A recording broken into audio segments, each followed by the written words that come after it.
Okay, so get this. A road trip goes very wrong, Mm. and it ends up a murder mystery. Oh, wow. Yeah, right. We're talking about the case of Aileen Seiden, Okay. and this all takes place in Florida's Forgotten Coast. I've heard of that. Yeah, it's a very interesting. We're looking at this 48 Hours episode called Oh. "Who Killed Aileen Seiden in Room 15." Oh. It's Oh. it's a fascinating case, and we're ready to just go deep on this one. Yeah, I'm right. So, talking about the setting, right? Apalachicola, Florida. Uh-huh. It's almost like another character in this whole story. Oh, yeah. Yeah, and it's significant because think about it. You've got this sleepy coastal town. Right. It's known for its oysters, and it's sort of like laid-back vibe. Yeah. But then suddenly it's the scene of this brutal crime. Oh, wow.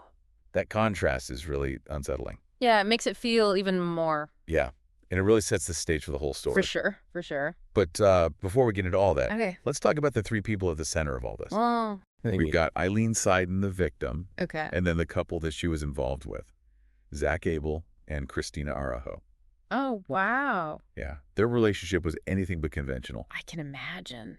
Yeah, it was really complicated. I mean, just to say the least, to understand what happened, you have to think about their relationships with each other. Okay. Like, think about the power dynamics. Yeah. Was anyone controlling anyone else? Right. Was there any manipulation? Exactly. These are the things we have to kind of look at. Exactly, as we dig in. As we really dig in. Yeah, you also flagged the road trip leading up to the murder. Oh, yeah. The documentary portrays it as like a powder keg, with partying and fighting. Oh, wow. Yeah. Yeah. And just like escalating tension. Yeah. So what were some of the red flags that stood out to you? Well, the text messages from Christina, Okay. they're very chilling. Yeah. They reveal a lot about her personality and her attempts to control Zach. There's one message where she says, "If you choose her, I'll make you regret it." Oh. It's threatening language. Yeah. And it also suggests this obsession and possessiveness that's very alarming. It makes you wonder, was this just a jealous outburst or was it Right, or was it something more calculated? Yeah. Hmm. And then on top of that, you have these accounts of violence from Eileen's friends. Okay. Allie, one of her friends, alleges that Zach was physically abusive toward Aileen on multiple occasions. Oh, wow. But then you also have testimony from Mike, who is a friend of Zach and Christina. Okay. He witnessed altercations between Aileen and Christina where they both ended up with injuries. Oh, wow. So who was the primary aggressor? Right. It's really hard to say. It's really murky. Very murky. It's like we're missing half the pieces of the puzzle. Yeah, and it's important to note that we only have these limited perspectives. We don't have access to everyone's thoughts and feelings. Yeah. And of course, Eileen's not here to tell her side. Right. The documentary mentions her failed attempts to leave this whole situation. Yeah. It's really sad to think about how scared she must have been. It is. It is. So this brings us to room 15 of the Sportsman's Lodge Motel. Oh, boy. Yeah, this is where the story reaches its climax. Oh, jeez. It's, the documentary doesn't hold back. Okay. They really describe the crime scene. Yeah. The blood-soaked bed, the smell of vinegar from the cleanup attempt, Okay. the missing shower curtain rod. Oh, wow. It's very disturbing. Yeah. Yeah, it's from an investigative perspective, these details are super important. Of course. The amount of blood suggests a very frenzied attack. Right, like a rage. Yeah, and then the attempted cleanup that indicates that somebody's trying to hide something. For sure, consciousness of guilt. Right, yeah. And so we have this very violent crime scene. Yeah. But then we have these two totally different stories from Zach and Christina. Oh, really? Yeah. Oh, gosh. So how do we even start to figure out what really happened? Right. This is where it gets tricky. Yeah. We have to really analyze what they're saying. Okay. Look for any inconsistencies. Okay. See if there are any motives, and were they trying to blame someone else? Yeah, because they each have their own reasons to lie, right? Exactly. So starting with the night of the murder, Yeah.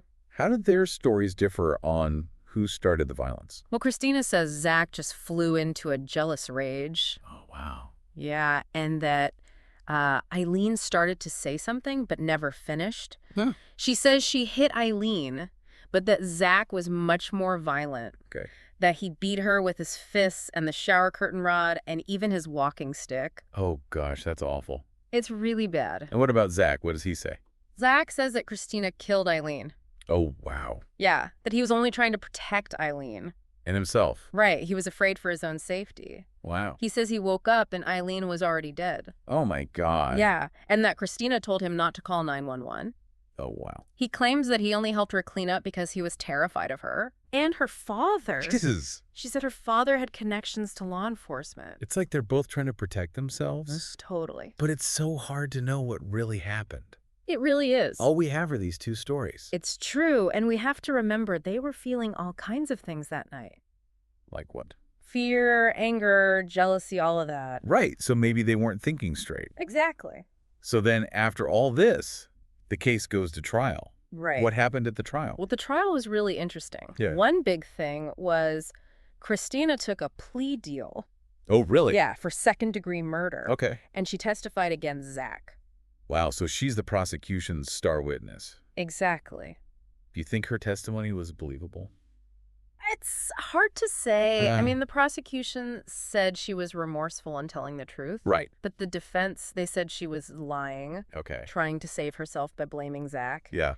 And remember she sent those threatening texts? Oh, right. That really hurt her case. So did they have any physical evidence? They did. Uh-oh. Like, well, they found Zach's palm print on the shower curtain rod. Interesting. Yeah. And then pieces of the broken walking stick. The one Christina mentioned. Yeah, they matched her story. Okay. And they found Eileen's DNA on the pieces. Oh, wow. So it sounds like they had a good case against Zach.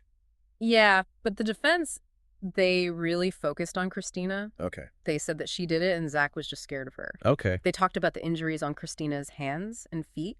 Right, from that photo at Mike's house. Exactly. I see. They basically tried to make the jury doubt Christina. So what did the jury decide? Well, they thought about it for a long time. Yeah. And in the end, they found Zach guilty of second-degree murder. The same as Christina? Yep. It sounds like they had a hard time figuring it all out. Yeah, I think so. Like, was it planned or not? Right. They couldn't decide if it was first degree or second degree. Did they say why? The foreman later said they just couldn't agree. If Zach meant to kill her. Right. So they just gave him the same as Christina. It seemed like the fairest thing to do. I guess so. But even with the verdict, there's still so much we don't know. Definitely there are still a lot of questions. It feels like there's so much more to this story. There really is. So what are some of the big questions that we're left with? Well, the big one is why. The motive. Right. What made him snap? Yeah. Was he jealous? Was it a power struggle, or is there something else going on? Something we haven't even thought of. Exactly. The documentary talked about Aileen maybe being pregnant. Oh, right. Could that have been part of it? It's possible. I mean, Yeah. investigator Ronnie Jones talked about that rumor. Yeah. And you can see how that could have made things worse. Yeah, for sure. Especially in a situation that was already so messed up. Right. But didn't the autopsy show that she wasn't pregnant? Yeah, Jones said that she wasn't. So it's just a rumor? Seems like it. Probably just people talking. Right, making things up. Because it was such a crazy case. Yeah, but even if it wasn't true, what if Aileen thought she was pregnant? Oh, that's interesting. Yeah, could that have changed things? We'll never know. Nope. It just shows how hard it is to know what really happened. Especially in a case like this. When we're relying on what people say. And when they might be lying. Right. They all had their reasons to lie. Exactly. This case is really about more than just Aileen. What do you mean? It makes you think about abusive relationships Oh, yeah. and how hard it is to leave. Definitely Aileen was trapped. She tried to get away, She did. but she couldn't. It's so sad. Yeah, it's a reminder that domestic violence is more than just physical. Right. It's emotional and psychological, too. And in this case, it's even more complicated. Yeah, with the three of them. There's like a really messed up love triangle. With really high stakes. And then they're on this road trip. Yeah, that just makes it even more chaotic. It's like their relationship was a road trip.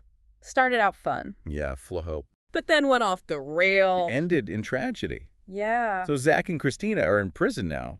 For a long time. But was justice really served? I don't know. Yeah, it's hard to say The jury did what they thought was right. based on what they knew. But we still have so many questions. Even Ronnie Jones said this case still bothers him. Oh, yeah. He can't stop thinking about that unfinished sentence. Right. What was she going to say? Makes you wonder if it even mattered. Yeah, like something so small could have set it all off. It's crazy to think about. It really is. So what's the biggest takeaway for you? I think it's that we can never really know what goes on in someone else's head. Yeah, people are complicated. Really complicated. And sometimes even with all the evidence. we'll never know the whole truth. So we have to think critically. Question And remember that there are always multiple sides to every story. That's a good reminder.